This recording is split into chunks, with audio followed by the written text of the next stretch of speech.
I do think it's helpful to kind of very broadly describe what are we actually trying to do as movement practitioners when we're helping people with movement limitations and pain during movement. Because I don't think we actually think about this enough. So if someone has pain during movement and you're using movement to help them tolerate that pain better, to reduce that pain, and you use an exercise to do that, what are you actually trying to do when you do that? Are you trying to correct their movement? Are you trying to make them move in a better way, a more optimal way, for example? Or are you just trying to make them tolerate movement better?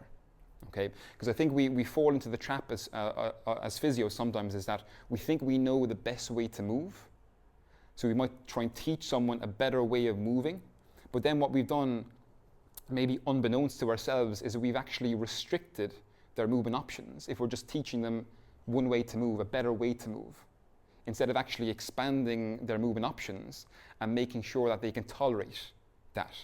So the common example is someone has pain when they bend forward and maybe they have a lot of lumbar flexion, and we think, oh, they shouldn't be moving from the lumbar spine, they should be moving from their hips.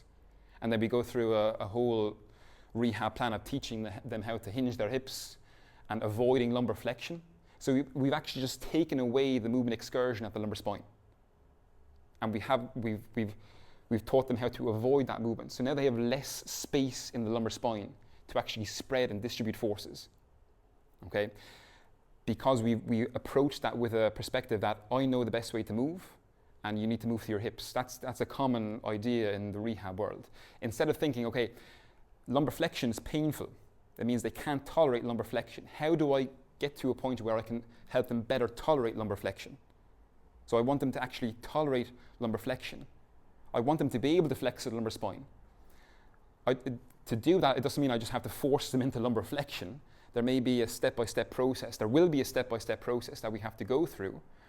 But if we approach it from the perspective of avoiding that, then we've actually reduced what that lumbar spine can tolerate, right? Meaning we've just taken it out of the movement equation, and that's a problem, okay?